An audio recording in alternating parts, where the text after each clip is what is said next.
आपने इस सौदे के बारे में खबरों में तो जरूर सुना होगा, पर असल में इसका मतलब क्या है? हमारी जेब पर और देश के उद्योगों पर इसका क्या असर पड़ेगा?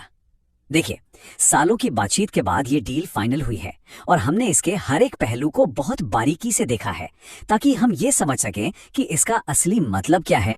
जरा सोचिए, एक गाड़ी हाईवे पर कई सालों से सिर्फ इसलिए फंसी हुई है क्योंकि टोल टैक्स पर बात नहीं बन पा रही। कुछ ऐसा ही हाल भारत और ईयू के व्यापार का था, और वो गाड़ी ऑटोमोबाइल सेक्टर के टोल टैक्स यानी इंपोर्ट ड्यूटी पर अटकी हुई थी। आपको पता है 2013 में बातचीत इसी एक वजह से टूट गई थी। इसीलिए इस बार जो इसका हल निकला है वो बहुत ही दिलचस्प है। यहाँ पे ना भारत ने एक बहुत ही स्मार्ट चाल चली है। देखिए, ईयू चाहता था कि हर तरह की कार पर इंपोर्ट ड्यूटी कम हो जाए, लेकिन भारत ने ऐसा नहीं किया।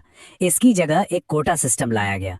मतलब ये है कि भारत अपने घरेलू ऑटो उद्योग को भी बचा रहा है और यूरोपीय कारों को बाजार में आने का मौका भी दे रहा है।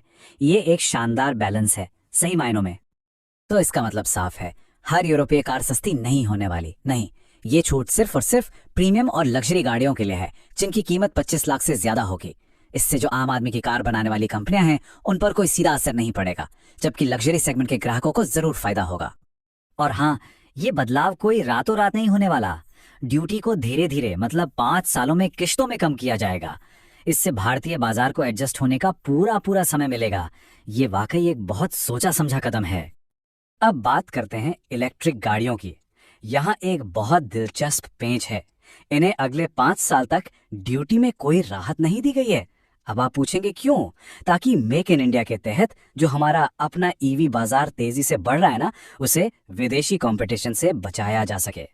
जो लोग वाइन के शौकीन हैं उनके लिए अच्छी खबर है। जो यूरोपियन वाइन्स अभी 150% की भारी भरकम ड्यूटी की वजह से बहुत ज्यादा महंगी मिलती थी, उस पर अब ड्यूटी सीधी आधी यानी 75% हो जाएगी। इससे अच्छी क्वालिटी की यूरोपियन वाइन पहले से काफी सस्ती मिल सकती है। और यह फायदा सिर्फ वाइन तक ही नहीं है। यूरोपियन बियर पर ड्यूटी 100% से भी ज्यादा से घटकर 50% पर आ जाएगी और दूसरी स्पिरिट्स पर 40% तक। मतलब आने वाले समय में बार और रेस्टोरेंट्स के मेन्यू में कीमतें बदल सकती हैं। अब स्टील की बात करते हैं। देखिए, यहाँ भारत को कार्बन टैक्स से छूट तो नहीं मिली, जो एक झटका था, लेकिन इसका भी एक रास्ता निकाला गया। ईयू ने कहा कि वो भारतीय स्टील इंडस्ट्री को पर्यावरण के अनुकूल टेक्नोलॉजी अपनाने में मदद करने के लिए 500 मिलियन यूरो की वित्तीय सहायता देगा। हमारे विश्लेषण के मुताबिक James and jewellery, leather, textiles से लेके केमिकल्स और मरीन प्रोडक्ट्स तक, इन सभी सेक्टर्स पर लगी इंपोर्ट ड्यूटी जो कहीं कहीं 26% तक थी, अब डील लागू होते ही पहले दिन से ही शून्य हो जाएगी। ये इन उद्योगों के लिए एक बहुत बड़ा गेम चेंजर साबित हो सकता है।